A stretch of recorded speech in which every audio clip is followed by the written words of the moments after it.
Samajwadi party के जिले के अध्यक्ष जयवीर सिंह यादव जी, समाजवादी पार्टी के लोकसभा में सांसद जियाउर रहमान बग जी, राज्यसभा में दूसरी बार सांसद जावेद अली खान साहब, बगल की लोकसभा के हमारे समाजवादी पार्टी के सांसद मोहिबुल्लाह साहब, हमारी पार्टी के विधानसभा में सचेतक और जिन्हें जिम्मेदारी दी है विधानसभा की, हमारे पूर्व सांसद विधायक कमाल अख्तर जी, पूर्व मंत्री जी, पूर्व मंत्री नवाब इकबाल महमूद साहब, फहीम इरफान जी, विधायक समरपाल सिंह जी, पूर्व सांसद डॉक्टर एस.टी. हसन जी, विधायक नवाब जहां खां साहब, विधायक नासिर कुरैशी जी, विधायक हमारे रामोतार सैनी जी, हाजी यूसुफ अंसारी साहब, जगराम सिंह जी, परवेज अली जी, राजकुमार प्रजापति जी, राजेश यादव जी, अनीसुर रहमान सैफी पूर्व विधायक जी, असगर अली अंसारी साहब, मौलाना इरफानुल हक कादरी साहब, डॉक्टर विकास चौधरी जी और बड़ी संख्या में हमारे बहुत सारे नेता जो जिलाध्यक्ष हैं, संगठन के लोग हैं जो मंच पर बैठे हुए, हमारी पार्टी के सभी नेता यहां पर चुनाव में समाजवादी पार्टी का झंडा बुलंद करने वाले हमारे सेक्टर, बूथ और गांव-गांव के हमारे तमाम समाजवादी साथी इस चुनावी जनसभा में उपस्थित बड़ी संख्या में आदरणीय बुजुर्ग, नौजवान साथी, माताएं, बहनें और पत्रकार बंधुओं, मैं सबसे पहले कुनरकी विधानसभा के अपने सभी समाजवादी साथियों का बहुत बहुत धन्यवाद और आभार प्रकट करना चाहता हूं। मैं देख रहा हूं मैदान में बड़ी संख्या में हमारे साथी दिखाई दे रहे हैं और ये वही साथी हैं जिन्होंने समय समय पर समाजवादी पार्टी को हमें जिताने का काम किया है। मैं आपका विशेष धन्यवाद दूंगा और मैं आभार भी प्रकट करूंगा कि आप लोगों ने समाजवादी पार्टी के फैसले का हमेशा समर्थन किया है। मुझे याद है जब पिछला विधानसभा का चुनाव था, उस समय हमारे विधायक रहे हाजी रिजवान साहब, इनकी टिकट मैंने काट दी थी। ये टिकट किसी और ने नहीं काटी थी, ये टिकट हमने काटी थी। हमारे जो नेता हैं, हमारे आप लोग जानते होंगे कि हमारे पूर्व में रहे बहुत शानदार नेता शफीकुर रहमान बर्ग साहब चाहते थे कि जियाउर रहमान बर्ग हमारे विधायक बन जाएं। मुझे याद है जिस समय वो मुझसे मिलकर के आए थे और उस बातचीत में मुझे लगा कि उनकी इच्छा है कि उनके सामने ही उनका पोता सांसद बन जाए, विधायक बन जाए, कुछ बन जाए। मैंने कहा हमसे ये क्या करवा रहे हो आप, टिकट कटवा रहे हो। उन्होंने कहा कि हमारे पोते को बना दो विधायक। मैंने कहा कि ठीक है, आपकी बात मानी और हमने उस समय विधानसभा में टिकट दे दी और अपने हाजी रिजवान साहब की टिकट कट गई। आप लोगों ने एक नहीं मानी इनकी। ये जाकर के जिस दल में प्रीपेड पोस्टपेड से काम चलता है, उस दल में चले गए। लेकिन कुंदरकी की जनता ने, यही नौजवान, यही बुजुर्ग, इन्होंने एक नहीं मानी और समाजवादी पार्टी के चुनाव चिन्ह साइकिल पर आपने वोट दे करके यहां से विधायक चुन करके विधानसभा में भेजा। कुछ चीजें हमारे आपके हाथ में नहीं होती हैं। हम लोग लाख कोशिश करें लेकिन हमारे हाथ में नहीं चीजें। हमने, पार्टी ने और आपने अपना नेता खो दिया। सबसे पहले टिकट लोकसभा की अगर किसी को दी गई थी तो हमारे बग साहब को मैंने टिकट दे दी थी, लेकिन उनके स्वास्थ्य ने और परिस्थितियों ने हमारा आपका साथ नहीं दिया, वो हमारे बीच नहीं रहे। हमारे सामने बहुत सी चीजें थीं, लेकिन उन चीजों को मैं बदलना नहीं चाहता था। समाजवादी पार्टी ने उसी दिन तय कर लिया कि अगर कोई लोकसभा चुनाव लड़ेगा तो जियाउर रहमान बग चुनाव लड़ेंगे, और आप लोगों ने उसे ऐतिहासिक वोटों से जिता करके भेज दिया। आज लोकसभा में आपकी गिनती बहुत बड़ी है। गिनती बढ़ गई होती अगर प्रशासन के लोगों ने बेईमानी नहीं की होती। आपने वो ऐतिहासिक चुनाव लड़ा, वो परिणाम आया कि पूरा देश देखने लगा है कि देखिए उत्तर प्रदेश की जनता ने क्या समर्थन किया है। और मैं अपनी मीटिंगों में कहता था, आप याद करिए, मैं यही कहता था कि जहां से बीजेपी आई है वहीं से बीजेपी जाएगी। अगर यूपी से बीजेपी आई है तो यूपी से ही बीजेपी का सफाया होगा। और आप लोगों ने उस समय के गठबंधन को, इंडिया गठबंधन और पीडीए की रणनीति को आपने मदद करने का काम किया। इंडिया गठबंधन और पीडीए ने भारतीय जनता पार्टी को हरा दिया। यही प्रशासन लगा रहा, यही अधिकारी थे। हो सकता है कोई अधिकारी कहीं रहा हो, यहां आ गया हो, कभी वहां पर सख्ती करता रहा हो, आज यहां सख्ती कर रहा है। लेकिन जनता जब खड़ी हो गई तो बताओ, इंडिया गठबंधन और पीडीए की रणनीति ने बीजेपी को चारों खाने चित्त कर दिया कि नहीं कर दिया, बताओ।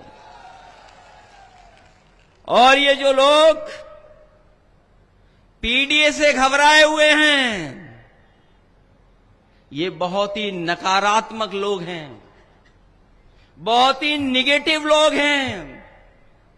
इनकी राजनीति सकारात्मक नहीं है, ये पॉजिटिव राजनीति नहीं करते, ये सौहार्द की राजनीति नहीं करते, ये नकारात्मक राजनीति करते हैं। क्योंकि इनकी सोच नकारात्मक है, इसलिए नकारात्मक राजनीति करते हैं।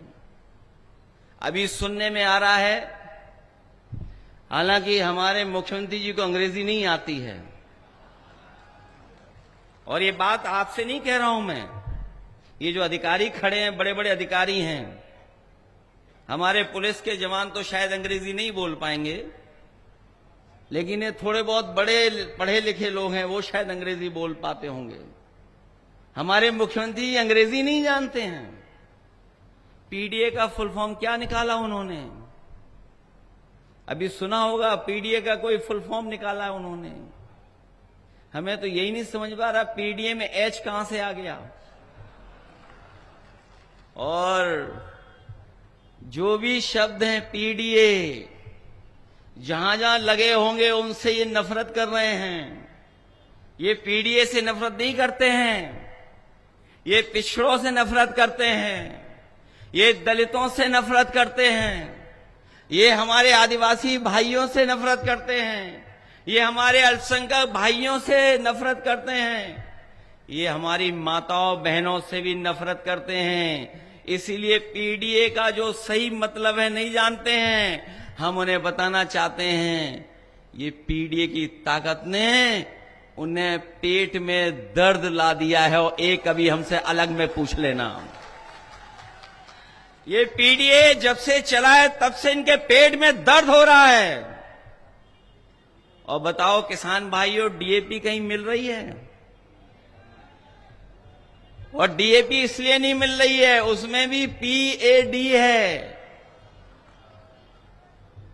अगर पीडीए है और डीएपी में भी पीडीए है, बताओ कहीं मिल रहा है आपको खाद किसी को डीएपी वाली? थोड़ी बहुत तो दे रहे होंगे, लेकिन कहीं पीडीए वाले जानते होंगे कहीं डीएपी सरकार नहीं दे पा रही है, बीज नहीं दे पा रही है। बताओ, बिजली के बारे में अगर एक शब्द कहा हो सरकार के लोगों ने तो बताओ। मेरे हाथ में उनका भाषण है, मैंने पूरा भाषण सुना नहीं, लिखित मंगा लिया। कहीं अगर बिजली की बात हो तो बता दो हमें। और बताओ, बिजली मीटर लगा करके कितनी महंगी हो गई है। ये जानते हो कितनी बिजली का बिल देना पड़ रहा है? बिजली का बिल महंगा हो गया, उसका जवाब नहीं है उनके पास। और आज जब मैं आपके बीच में आया हूं, ये जो लाठी चलाने रही है सरकार, याद रखना लाठी चलाने वालों, ये जो लाठी आप चला रहे हो, ये जैसी सेवा आप कर रहे हो वैसी सेवा आपको भी कभी कभी मिलेगी। अभी इलाहाबाद में सुना है लाठी चल रही है, वहां पर यूपी पीएससी वाले नौजवान छात्र अपनी मांग को लेकर के गए, उनको लाठी मार दी। लाठी मार करके दबाना चाहते हैं, और इसलिए दबाना चाहते हैं इनके पास कोई नहीं बचा, अधिकारियों के अलावा कोई इनके पास नहीं है, जनता तो है ही नहीं। और अगर जनता इनके साथ होती तो क्या बताओ, बीजेपी के नेता को अपनी वेशभूषा बदलनी पड़ती क्या? अगर इनके पास वोट होता तो बताओ इन्हें वेशभूषा बदलनी पड़ती क्या? सुना है वेशभूषा बदल करके वोट मांग रहे हैं। वीडियो देखे मैंने, करीब से नहीं देखा है, मैंने तो तस्वीर देखी है। सुना है कि वो बदल गए कुछ पहनावे में। और जिन्होंने रामायण देखी होगी, रामायण जिन्होंने देखी होगी वो जानते होंगे हमारे सीता मां का अपहरण भी भेष बदल करके हुआ था। इसलिए सावधान हो कि नहीं सावधान हो आप? मैं आपसे कहना चाहता हूं कि जुड़ेंगे तो जीतेंगे। ये पीडीए की रणनीति जिताएगी आपको, और इसीलिए पीडीए से घबरा करके ये पीडीए के बारे में अनाप शनाप कह रहे हैं, पिछड़े दलित अगड़ों के बारे में। ये वही सरकार के लोग हैं जिन्होंने हमारे जाने के बाद मंदिर धुलवाया था, हमारे हटने के बाद मुख्यमंत्री आवास धुलवाया था गंगा जल से। बताओ, पीडीए के लोग कभी ये स्वीकार कर सकते हैं? आप बताओ जाके पीडीए परिवार के लोगों को कि ये वही लोग हैं जो अपमानित कर रहे हैं हजारों साल से, और फिर साजिश कर करके सत्ता में रहना चाहते हैं। ये लड़ाई बहुत पुरानी है। ये हम पे कहते हैं कि हम जातिवादी लोग हैं। हम उनसे पूछना चाहते हैं, जाति को मिटाने के लिए आपने क्या किया है? हम समाजवादी लोगों ने कभी जातिवादी आधार पर वोट नहीं मांगा। हम लोगों ने तो संविधान बचाने के लिए वोट मांगा, और संविधान अभी जो बचाने की लड़ाई थी वो पूरी नहीं हुई है। ये संविधान की लड़ाई पूरी तभी होगी जब दिल्ली से और लखनऊ से भारतीय जनता पार्टी का सफाया होगा। ये अभी लड़ाई पूरी नहीं हुई है। चुनाव हम लोग जीत गए हैं, इनको थोड़ा रोका है हम लोगों ने, लेकिन अभी हटाया नहीं है। अभी तो इनके थोड़े बहुत चेहरे डाउन हुए हैं, अभी तो इन्हें सत्ता से हटाना है। और याद करिए आप लोग, जब से बीजेपी हारी है उत्तर प्रदेश में, तब से इन्हें नींद नहीं आ रही है। जब ये करवट बदलते हैं तो कभी यूपी याद आ जाती है, यूपी की हार याद आ जाती है, और जब दूसरी करवट सोने की कोशिश बीजेपी करते हैं बीजेपी वाले, तो उन्हें अयोध्या याद आ जाती है। ये नकारात्मक राजनीति करने वालों को जनता ने नकारने का काम किया है। इसलिए संविधान हमारी ढाल है, संविधान हमें सुरक्षा देता है, संविधान हमारी शक्ति है और संविधान हमारा रक्षा कवच भी है और संविधान हमारा पीडीए का प्रकाश स्तंभ बनकर के हमें उस रास्ते पे चलने का आह्वान करता है। इसलिए पीडीए पॉजिटिव पॉलिटिक्स है, पीडीए जोड़ने वाली पॉलिटिक्स है। पीडीए हमारे लोगों को, जो गरीब तबके के लोग हैं, उनको आगे बढ़ाने की ताकत है, उनको जोड़ करके आगे चलने की ताकत है। सुना है कि यहां पर लोग घबराए हुए हैं और अगर यही डर है तो हमें भी नहीं आना चाहिए था, हमें भी डर जाना चाहिए था। बताओ, आप लोग घबरा जाओगे, डर जाओगे आप लोग? ये चुनाव बताओ किसका चुनाव है? ये चुनाव अब समाजवादी पार्टी का और भविष्य का चुनाव बन गया है। आपके भविष्य का चुनाव है, समाजवादी पार्टी का चुनाव है। और जो ज्यादा घूम घूम करके न जाने क्या क्या कह रहे हैं, हमें बता रहे हैं हम माफिया हैं, गुंडे हैं, अपराधियों का साथ देते हैं। मुझे लगता है सरकार वाले कभी आईना देख करके घर से नहीं निकलते हैं। जो लोग हमें माफिया बोल रहे हैं, जो हमें न जाने क्या क्या बोल रहे हैं, वो जब घर से निकलते होंगे तो शायद आईना देख करके निकलते नहीं हैं। और जो लोग बुलडोजर लेकर के चलते थे, ये पहली सरकार है जिसने सुप्रीम कोर्ट ने जुर्माना लगा दिया है। हाई कोर्ट, सुप्रीम कोर्ट लगातार जुर्माना लगा रहा है, जुर्माना।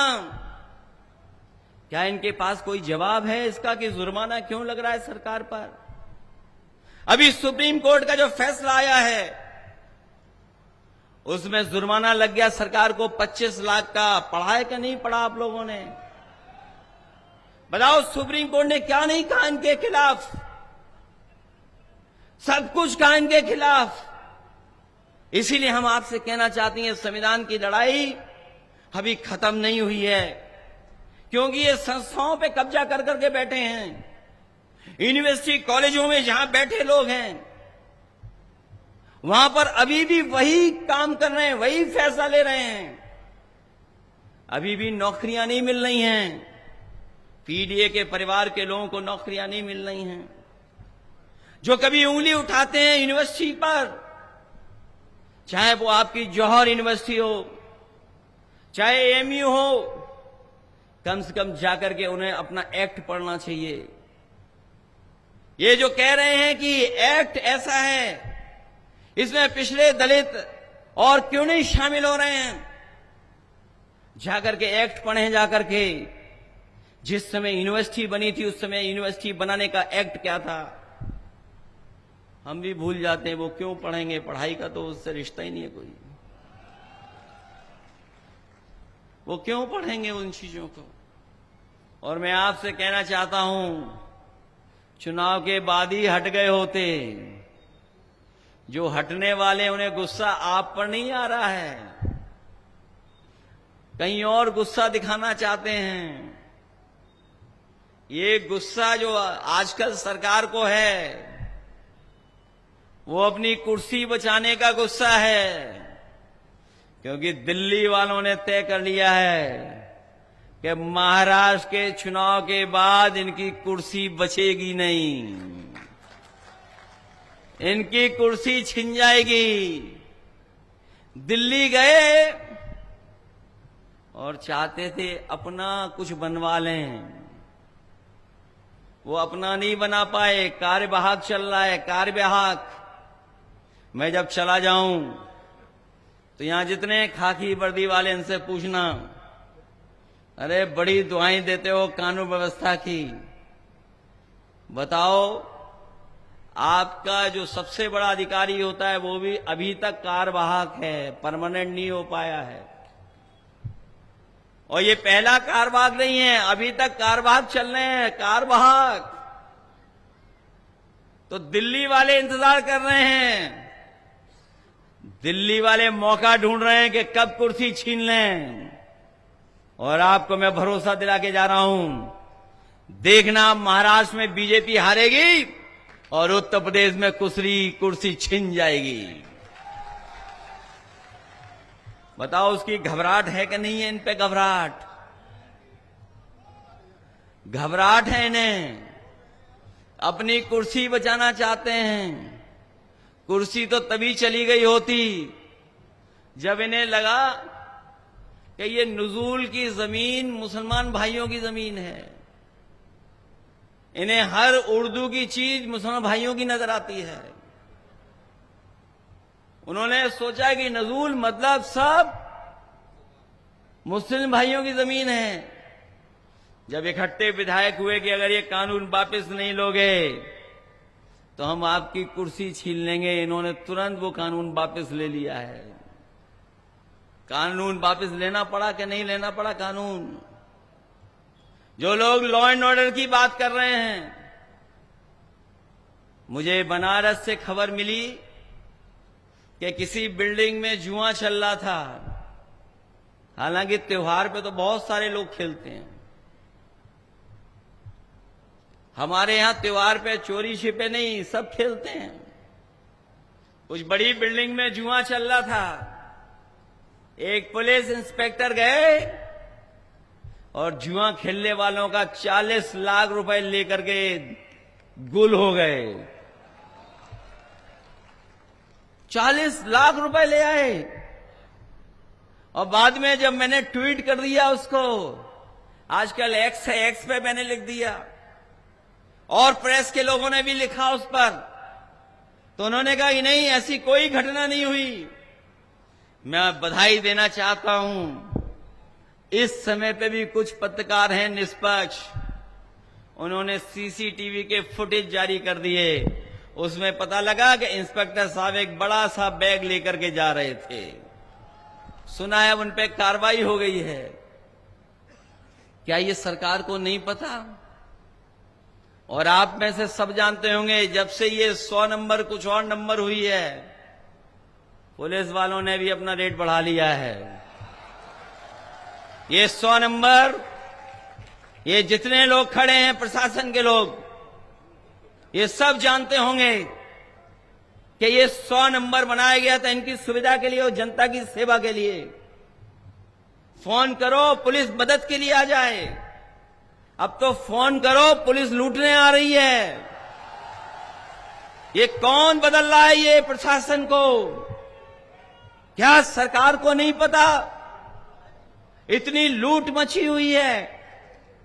ये पहले बोरी में से चोरी कर रहे थे, अब पूरी बोरी चोरी हो गई। बताओ बोरी चोरी हो गई कि नहीं हो गई? ये लोग ऐसे वैसे नहीं कमा रहे हैं। एक बार बड़े अधिकारियों को पता लगा कि एक थाने में बहुत कमाई हो रही है। वो बड़े अधिकारी पहुंच गए उस थाने में, रंगों हाथों पुलिस पकड़ ली। बताओ, रंगों हाथ, रंगे हाथ पकड़ ली पुलिस को। और जानते हो, बताओ क्या कमाई थी उस थाने की? कभी आपने हिसाब किताब लगाया, सोचा कि क्या कमाई थी उस थाने की? 15 लाख रुपए प्रतिदिन कमाई थी। बताओ, ये सरकार अपने आप को ईमानदार बोल रही है? मैंने 2 उदाहरण दिए हैं। अगर ये 2 उदाहरण गलत हैं तो बताए, कोई बताए हमें। जो इस जिले में अधिकारी हैं, 2 उदाहरण मैंने दिए हैं, करो कार्रवाई। बोलो अगर ये 2 उदाहरण गलत हों तो बता दो हमें। 2 उदाहरण दिए हैं, पूरी की पूरी सरकार ने पुलिस को चोरी पे लगा दिया। बताओ, ये बदनामी हो रही है उत्तर प्रदेश की कि नहीं बदनामी हो रही? और जो लोग सम्मान से जीना चाहते हैं, सम्मान से काम करना चाहते हैं, उन्हें सम्मान से काम नहीं करने दे रहे हैं। 50 में पायदान का आईपीएस सबसे ऊपर बैठा दिया। 48 आईपीएस अंदर ही अंदर खिलाफ खड़े हुए हैं। 50 में पायदान को सबसे ऊपर तो बताओ जो नीचे वाले पायदान वाले हैं वो क्या कर रहे होंगे? वो सब कुछ बता रहे हैं, जगह जगह बैठ करके बता रहे हैं कि पुलिस प्रशासन क्या कर रहा है। सोचिए सरकार कैसी है। और जब अपनी बदनामी हो जाती है, बदनामी इनकी, तो बताओ एक इनकाउंटर कर करके दूसरा इनकाउंटर से बैलेंस करते हैं। मुझे याद है सुल्तानपुर में एक को मार दिया, उन्होंने गोली से मार दिया। जब जनता ने कहा कि ये गलत हो रहा है, ये बेईमानी की, रात में उठा करके मार दिया, तो जब सरकार की बदनामी हुई तो उन्होंने कहा कि हमें बैलेंस करना पड़ेगा। बैलेंस करने के लिए बताओ दूसरे को गोली मार दी, दूसरे का एनकाउंटर कर दिया। क्या यही संविधान हमें रास्ता दिखाता है? क्या यही लोकतंत्र का रास्ता है कि एक हत्या कर दें और दूसरी हत्या को बैलेंस के लिए कर दें? इसीलिए जनता ने आपको चुन करके भेजा है। इनसे ज्यादा नकारात्मक लोग दुनिया में नहीं होंगे। और जो नारा दिया है इन्होंने, जो नारा दिया है, दुनिया में के इतिहास में कहीं इतना नेगेटिव नारा नहीं दिया होगा जो ये नेगेटिव नारा दिया है इन्होंने। ये दुनिया के इतिहास में कभी ऐसा नारा नहीं आया होगा कि बटोगे तो कटोगे। और ये नारा कहां से लेकर के आए? ये नारा वहीं से अंग्रेजों से सीख करके आए, जिन्होंने कभी कहा था डिवाइड एंड रूल। डिवाइड का मतलब क्या होता है? डिवाइड का मतलब क्या है? वही है जो ये नारे में दे रहे हैं। ये जो डिवाइड एंड रूल वाले लोग हैं, ये उन्हीं अंग्रेजों के विचार बंसी हैं, उन्हीं अंग्रेजों के वचन बंसी हैं जिन्होंने इस देश को बांट करके राज करने का काम किया था। इसलिए हम कहना चाहते हैं, ये भारतीय जनता पार्टी के लोग डर के व्यापारी हैं और भय का कारोबार कर रहे हैं, भय का कारोबार कर रहे हैं। आप घबरा तो नहीं जाओगे? डर तो नहीं जाओगे? ये पहले भी मुखबिरी करते थे और आज ये चिल्ला चिल्ला करके मुखबिर बन गए हैं। इनका कोई आधार नहीं है, इनकी नकारात्मक पहचान है, इनकी जुबान भी नकारात्मकता से भरी हुई है। इसीलिए विकास की बातें नहीं कर रहे हैं, ये केवल विनाश की बातें कर रहे हैं, विनाश की बातें कर रहे हैं। इनका मन की कुटिलता है, जिसकी वजह से इनके कुटिल वचन निकल करके आ रहे हैं। इनकी मन में कुटिलता है, इसीलिए कुटिलता के वचन निकल करके आ रहे हैं। हमारे पत्रकार साथी भी जानते होंगे, अगर ये सच दिखा दें तो इन पे भी लाठी पड़ेगी।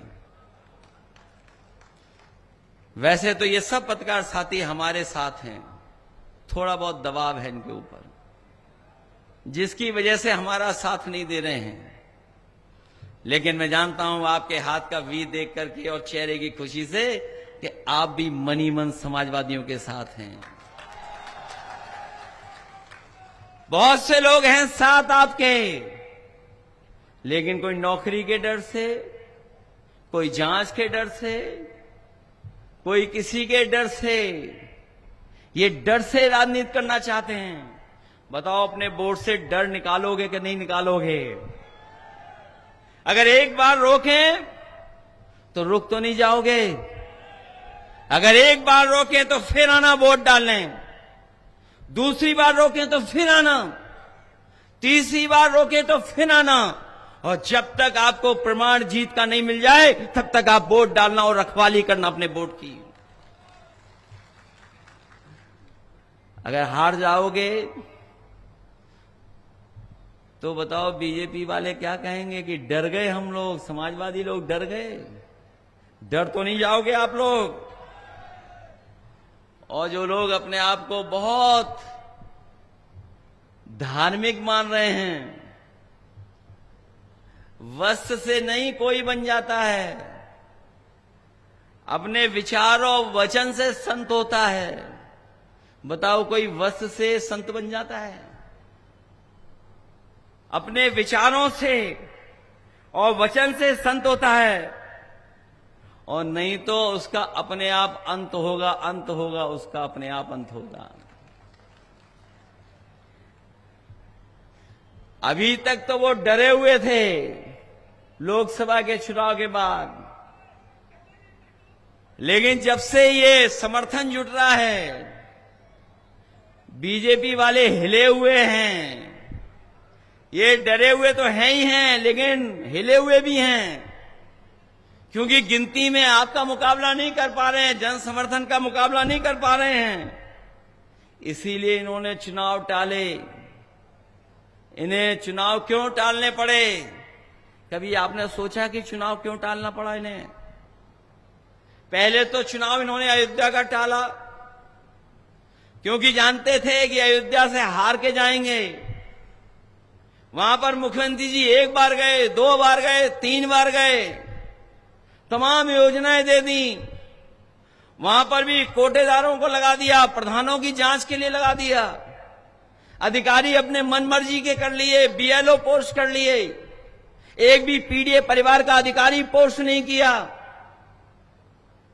लेकिन जब उनका इंटरनल सर्वे आया अयोध्या में कि आप चुनाव हार रहे हो, तो उन्होंने अपना चुनाव टाल दिया। चुनाव नहीं हो पा रहा है अयोध्या में, चुनाव नहीं हुआ अयोध्या में। और जो तारीख थी चुनाव की, इन्हें पता लग गया कि चुनाव हार गए, सबके सब हार गए। ये परसेंटेज में 100 की 100 सीटें हार रहे हैं, और गिनती में 9 की 9 सीटें हार रहे हैं। इसीलिए चुनाव टाल दिया इन्होंने, क्योंकि बहुत सारी जगह पर त्योहार के समय पर लोग दूर दूर से अपने घर आए थे। यहां प्रधान लड़े होंगे, प्रधान ही लड़ने वाले जानते हैं, अपना एक एक वोट बुला लेते हैं तैयारी कर करके, और जो दूर है उसको खुश कर करके कई बार टिकट के लिए पैसा भी भिजवा देते हैं। वो वोट मंगवा लेते हैं, वोट आ जाता है। इन्हें भनक पड़ गई बीजेपी वालों को कि जो छुट्टी लेकर के आए हैं त्योहारों पर, वो इनके खिलाफ वोट डालने का काम करेंगे, क्योंकि त्योहारों पे जो महंगाई आई है, वैसे तो खुशियां मनाई जाती, मिठाई खाई जाती है, लेकिन इनकी महंगाई की वजह से सब त्योहार फीके पड़ गए, कोई त्योहार अच्छा नहीं मन पाया। इसलिए वो त्योहार पे जो लोग आए थे, वो मन बना लिए थे कि इन्हें हराएंगे।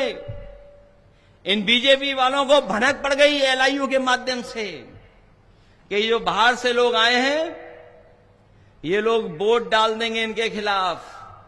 इसलिए इन्होंने बताओ चुनाव की तारीख बदल दी कि नहीं बदल दी, खर्चा बढ़ा दिया कि नहीं बढ़ा दिया। बीजेपी वालों को क्या वो सरकार में है, किसी अधिकारी को हिला देंगे, खर्चा ले लेंगे, किसी अधिकारी को डरा देंगे, खर्चा ले लेंगे। और इसीलिए इन्होंने चुनाव टाल दिया, क्योंकि इन्होंने पता था कि चुनाव हारने जा रहे हैं। ये बात तो समझ में आ रही होगी कि चुनाव क्यों टाला इन्होंने।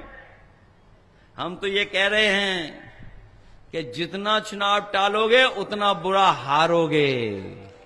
बताओ हराओगे इन्हें कि नहीं हराओगे आप लोग?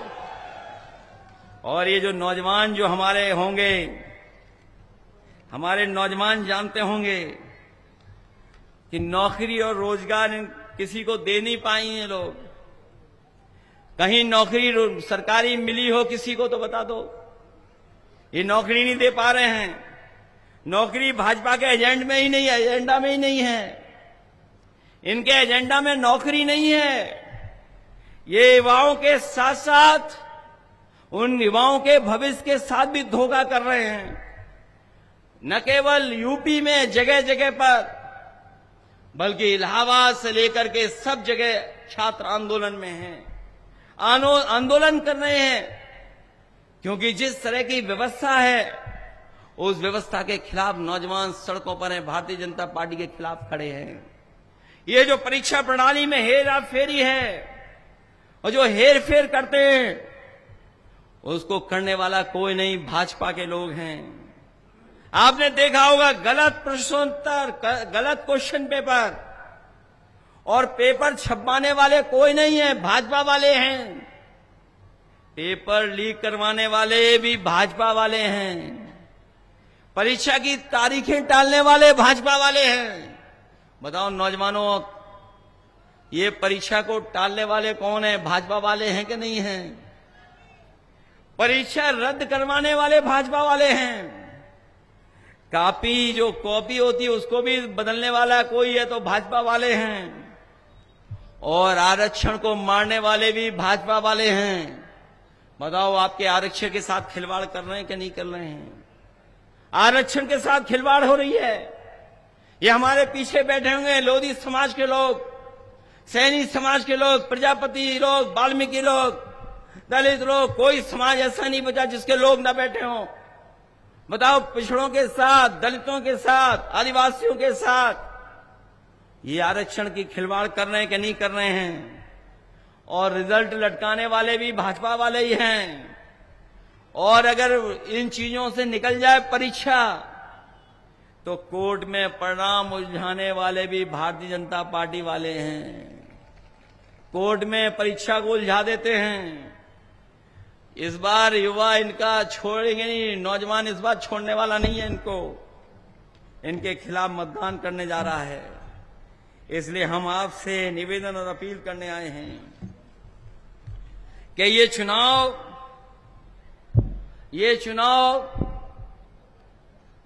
बहुत महत्वपूर्ण चुनाव है। और बीजेपी घबराई हुई है,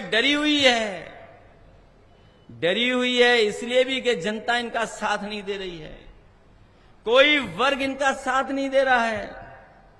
इसीलिए पुलिस प्रशासन को आगे कर रहे हैं।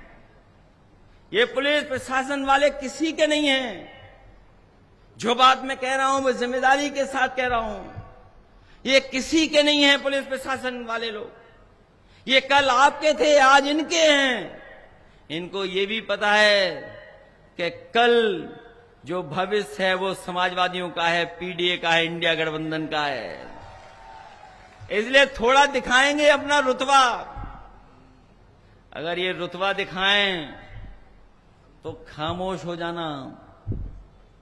लेकिन याद रखना, वोट ही असली ताकत है। ये वोट ही छीनना चाहते हैं। वोट ना पड़े इसलिए पहले ये वोटर लिस्ट में हेराफेरी करना चाहते थे। पार्टी ने सुझाव दिया, तख्ती लेकर के पहुंच गए। कोई वोट वोटर लिस्ट से नहीं काट पाए ये लोग। बताओ ये वोट क्या काट पाए? और मैं आपसे कहना चाहता हूं, वोटर लिस्ट से अगर वोट कटाओ किसी का, अगर कोई काट दे वोट वोटर लिस्ट से, तो पिछला जो वोट डाला था उस वोटर लिस्ट की कॉपी और इस चुनाव में जो वोट कटा उसकी फोटोकॉपी हमें दे देना आकर के। मैं आपको भरोसा दिलाता हूं उस अधिकारी को जेल भेजने का काम हम लोग करेंगे। मैंने एक बार आरोप लगाया था 2022 के चुनाव में। मैंने 2022 के चुनाव में आरोप लगाया था और मैंने ये कहा था कि चुनाव आयोग ने जानबूझ करके समाजवादी पार्टी का वोट वोटर लिस्ट से हटा दिया। ये बात मैं 2022 की बता रहा हूं आपको। जब ये आरोप लगाया हम लोगों ने तो चुनाव आयोग ने मुझे नोटिस दिया कि किस आधार पर अब ये आप कह रहे हो। जब मुझे नोटिस मिला तो मैंने 18,000 अपने कार्यकर्ताओं का एफिडेविट के साथ चुनाव आयोग को सूची दे दी। आज तक चुनाव आयोग को समझ में नहीं आ रहा कि क्या कार्रवाई करें। और मैं आपको भरोसा दिलाता हूं, वो जो कागज रिकॉर्ड पर है, सरकार कागज से चलती है। जो रिकॉर्ड पर कागज है वो कागज कभी खत्म नहीं होता है। जब कभी भी मौका मिलेगा उन दोषी अधिकारियों के खिलाफ कार्रवाई करने का काम होगा। और जब ये आपको डराने आए, आपका वोटर आईडी छीनने आए, और राशन कार्ड वाले, राशन वाले तो वही हैं जो लखनऊ दिल्ली से राशन ही नहीं आ रहा है। राशन क्या मिलेगा तुम्हें? ये जो आईडी कार्ड छीन रहे हैं, वोटर लिस्ट छीन रहे हैं, सब पर मोबाइल है, सबके मोबाइल पर कैमरा है। अरे मेरे समाजवादी साथियों, कैमरे से फोटो क्यों नहीं खींच ले रहे हो? खींचिए फोटो, वीडियो बनाइए और दीजिए हमें, क्योंकि वीडियो जब भी चलेगा और दोषी के खिलाफ कार्रवाई करनी पड़ेगी तो वो हमारे पास सबूत होगा, जिसकी वजह से इनको सजा दिलाने का काम करेंगे। इसलिए डरिए नहीं, घबराइए नहीं। सुना है मुख्यमंत्री जी ये बोल रहे हैं कि हम महिलाओं का सम्मान नहीं करते हैं। ये मुख्यमंत्री जी क्यों बोल रहे हैं और किस आधार पर बोल रहे हैं? मैं तो अपनी माताओं बहनों से कहूंगा, किस आधार पर ये बोल रहे हैं? कोई आधार तो होगा जिसकी वजह से ये बोल रहे हैं, या वैसे ही कपड़े पहन के, वस्त्र पहन करके बन गए हो कि सब तुम्हारा सच मानेंगे? याद रखना, ये कुछ लोग ऐसे हैं जो वस्त्र बदल करके आ रहे हैं और झूठ भी बोल रहे हैं। जो लोग कह रहे हैं कि हमारी सरकारों में, समाजवादी पार्टी के समय पर महिलाएं और बेटियां सुरक्षित नहीं थीं, कोई आधार तो होगा उनके पास, कोई आंकड़ा तो होगा उनके पास। और सच्चाई तो यह है कि अगर एनसीआरबी का आंकड़ा आप देख लोगे तो सबसे ज्यादा असुरक्षित अगर महिलाएं और बेटियां किसी की सरकार में तो भारतीय जनता पार्टी की सरकार में है। न केवल भारतीय जनता पार्टी की सरकार में असुरक्षित हैं, बल्कि भाजपाइयों से भी वो असुरक्षित महसूस कर रही हैं। और ये बात, मेरी बात न माने कोई तो कानपुर की घटना, आज ही जेल गया है वो भाजपाई, आज ही जेल गया है। एक बेटी और एक महिला के साथ जो व्यवहार कर रहा था, आज ही जेल गया है। ये मैं देख रहा हूं, कुछ मुस्कुरा दिए नौजवानों ने, शायद उसका वीडियो देख लिया होगा जो व्हाट्सएप पर और सोशल मीडिया पे चल रहा होगा। बताओ वो किसकी सरकार का है, किस पार्टी का व्यक्ति है? बीजेपी का नेता है। आपने वो खबर भी पढ़ी होगी जिसमें बेटी ये कह रही है कोर्ट में कि मुझसे अगर कोई सवाल जवाब वकील करना चाहता है, कोर्ट में कुछ मुझसे सवाल पूछना चाहते हो तो मुझसे ऑनलाइन पूछ लो, हम कोर्ट में नहीं आना चाहते। कोर्ट में जिस तरीके से सवाल पूछे जा रहे हैं मैं जवाब नहीं दे पा रही हूं। बताओ उस बेटी के साथ अन्याय किसने किया था? बीएचयू बनारस प्रधान सांसद जी के क्षेत्र का मामला है, जो प्रधान सांसद हैं उनके क्षेत्र का मामला है। बीएचयू जो सबसे ज्यादा प्रेस्टिजियस यूनिवर्सिटी है, बीएचयू सबसे ज्यादा प्रेस्टिजियस न केवल भारत में बल्कि दुनिया में सबसे प्रेस्टिजियस संस्था है, जिसमें महात्मा गांधी जी से लेकर के देश के महान लोग गए हैं। और जिस संस्थापक ने किस मंशा, किस नियत, किस समाज को सुधारने के लिए बनाई थी, बताओ वहां पर एक बेटी के साथ घटना हो जाए, बलात्कार हो जाए, छेड़खानी हो जाए, और जो तीनों दोषी हैं जो जेल होकर के आए, वो जानते हो किस पार्टी के सदस्य हैं? वो लोग बीजेपी के सदस्य हैं। बीजेपी के सोशल मीडिया के वो इंचार्ज रहे हैं, आईटी सेल के इंचार्ज हैं। वैसे तो योगी जी किसी के साथ फोटो नहीं खिंचवाते हैं, किसी के साथ फोटो नहीं होगी उनकी, एक आध कोई खिंचवा लिया हो तो खिंचवा लिया हो, किसी के साथ फोटो नहीं है। लेकिन बीएचयू के जो बलात्कारी है, जो बेटियों को छेड़ने वाले लोग हैं, उनकी फोटो योगी जी के संग है। बताओ फोटो झूठ बोल रही है क्या? और मैं ऑन रिकॉर्ड कह रहा हूं पत्रकार साथियों, कभी भी बेटियां, महिलाएं कभी आत्मदाह करने इतनी लखनऊ में नहीं आई जितनी भारतीय जनता पार्टी की सरकार में न्याय मांगने के लिए मुख्यमंत्री आवास में उन्हें आत्मदाह करना पड़ा, बेटियों को आत्मदाह करना पड़ा। और तब आत्मदाह करना पड़ा जब रहे होंगे मुख्यमंत्री जी रहे होंगे और मुख्यमंत्री जी न रहे होंगे तो उनके जो सलाहकार लोग हैं वो रहे होंगे, वो तो रहे होंगे मुख्यमंत्री आवास में। आप ऑनलाइन रिकॉर्ड चेक कर लीजिए। और मैं पत्रकार साथियों से कहूंगा कि आप लोग भी जानकारी कर करके छापो, चलाओ टीवी पर, और नहीं चला पा रहे हो तो कम से कम अपना जो प्राइवेट हैंडल होता उसी से जारी कर दो न्यूज। बताओ, इतनी बेटियों के साथ, महिलाओं के साथ आत्मदाह करना पड़ा हो, किसी को कभी नहीं करना पड़ा होगा। और जो एनसीआरबी के आंकड़े बताते हैं वो यही बताते हैं कि उत्तर प्रदेश में सबसे ज्यादा उस असुरक्षित महिलाएं और बेटियां कहीं हैं तो वो भारतीय जनता पार्टी की सरकार में हैं। इसलिए आप सबसे मैं अपील करने आया हूं कि ये चुनाव उत्तर प्रदेश की जनता देख रही है, उत्तर प्रदेश की जनता की निगाह लगी हुई है। ये उपचुनाव जरूर है, लेकिन आने वाले समय में सरकार किसकी बनेगी उसका भी चुनाव है। ये ताकत इसलिए लगा रहे हैं कि इनकी कुर्सी न जाए।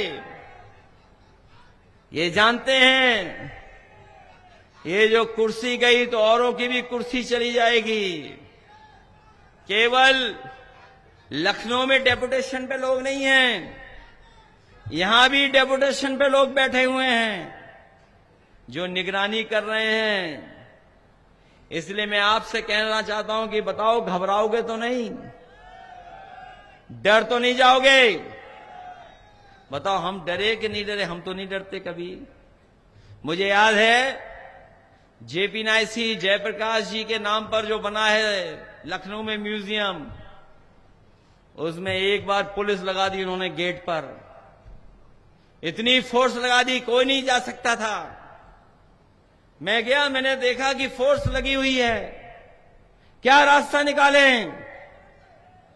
हमें कुछ समझ में नहीं आया, क्योंकि सर पे लाल टोपी थी। हमने पूरा का पूरा गेट फांद करके सीधे अंदर जाकर के हम लोग जेपी जी के प्रतिमा पर माल्यार्पण करके आ गए। बताओ, माल्यार्पण करके आए कि नहीं आए? पुलिस खड़ी देखती रह गई। और इस बार जब आई थी तारीख, वो नौ हमारे जो त्योहार होते हैं, उन त्योहारों के समय पर उन्होंने टीन शेड लगा दी, इतनी ऊंची ऊंची टीन शेड। वो घबरा गए कि हम फिर कूद जाएंगे उस गेट को। टीन शेड लगा दी उन्होंने। मैं रात को देखने गया, मैंने कहा टीन शेड लगा दी, कोई बात नहीं, मैं सुबह आकर के देखूंगा कि कैसे अंदर चले जाएं। पता लगा इतनी फोर्स लगा दी। और इन्हीं पुलिस फोर्स के बड़े अधिकारी आए हमारे पास, 3 बड़े अधिकारी आए। बोले आप वहां मत जाइए। मैंने कहा नहीं जाऊंगा वहां पर, लेकिन जेपी जी के आप माल्यार्पण जरूर करूंगा।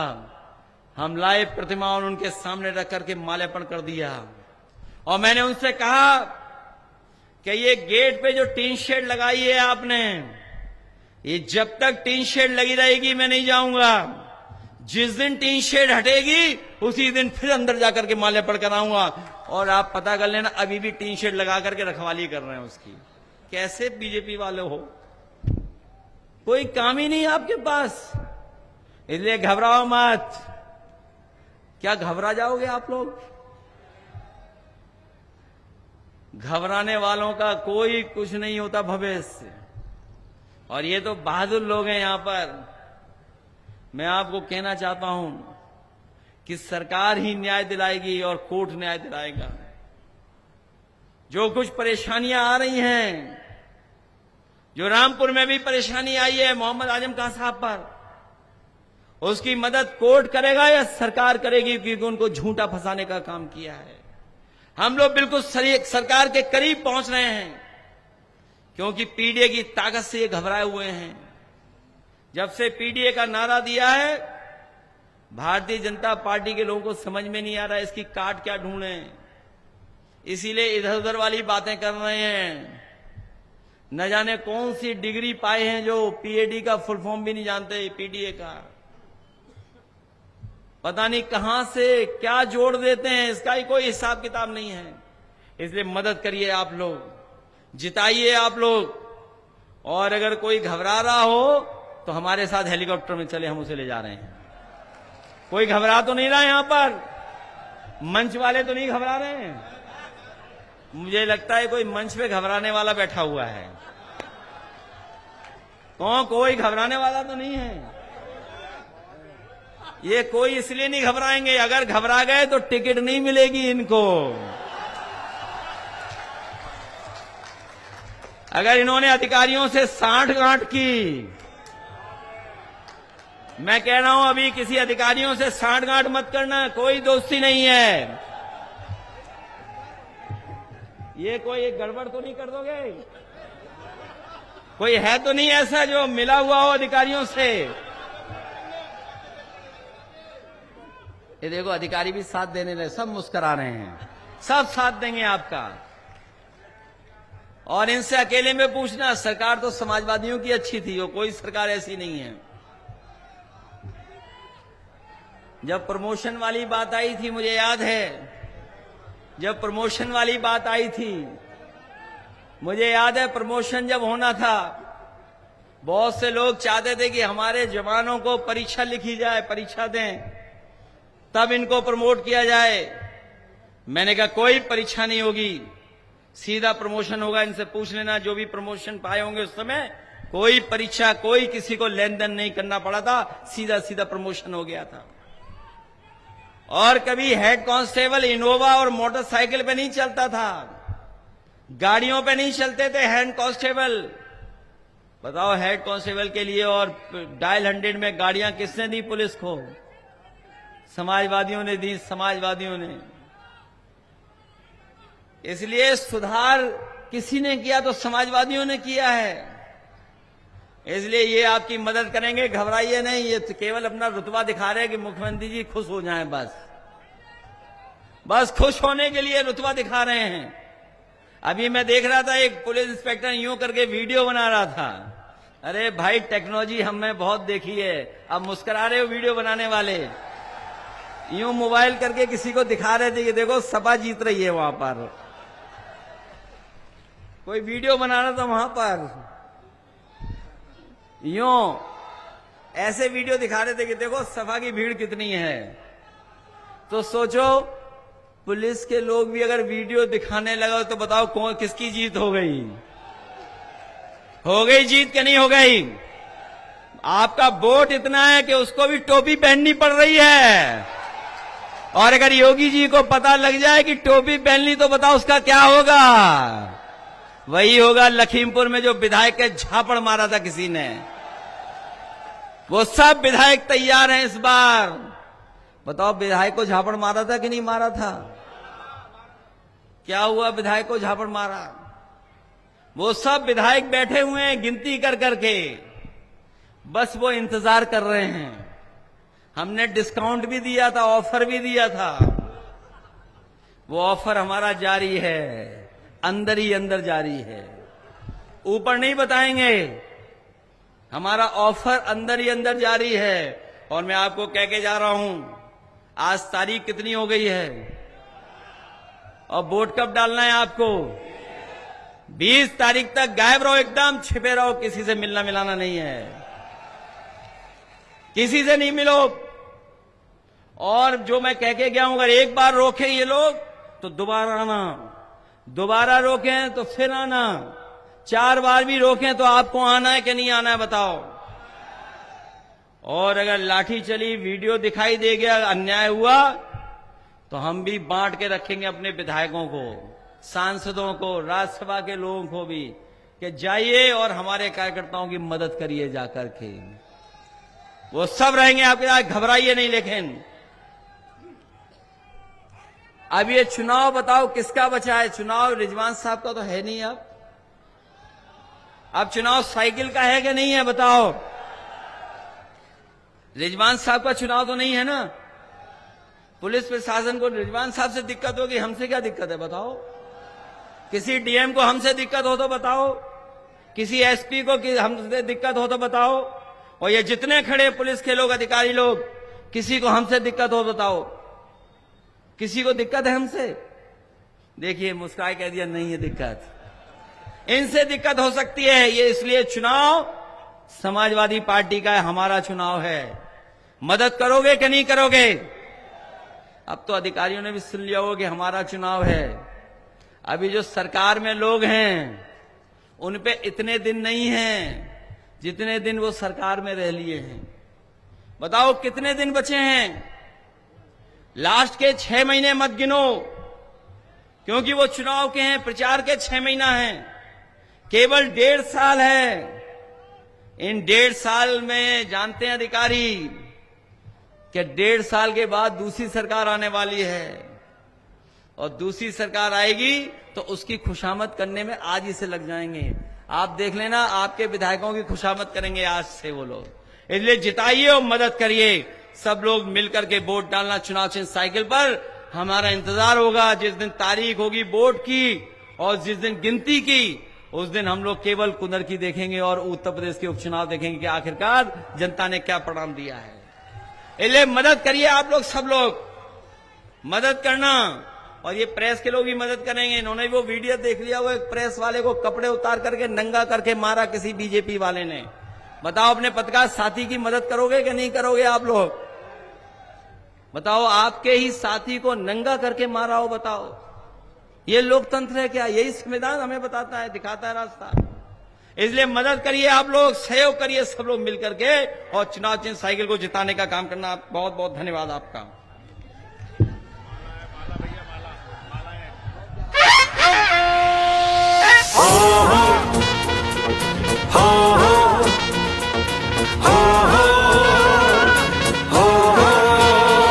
पीडीए का परचम पूरे देश में लहराएंगे, पीडीए का परचम पूरे देश में लहराएंगे। अपनी अपनी अपनी अपनी सरकार बनाएंगे, अपनी अपनी अपनी अपनी सरकार बनाएंगे। अरे रहा नहीं वो वक्त पुराना पुराना, अब पीडीए ने मिलकर ठाना। अरे रहा नहीं वो वक्त पुराना, अब पीडीए ने मिलकर ठाना। अब तक वारा की बनवाई, अब अपनी सरकार बनाएंगे। हम अब परिवर्तन लाएंगे, अपनी सरकार बनाएंगे। अब हम परिवर्तन लाएंगे, अपनी सरकार बनाएंगे। पीडीए का परचम पूरे देश में लहराएंगे, पीडीए का परचम पूरे देश में लहराएंगे।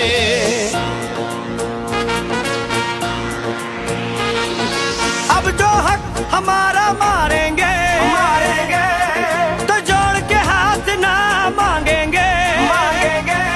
हम बांध के मुट्ठी तानेंगे तानेंगे। क्या एकता की होती ताकत अब दुनिया वाले जानेंगे।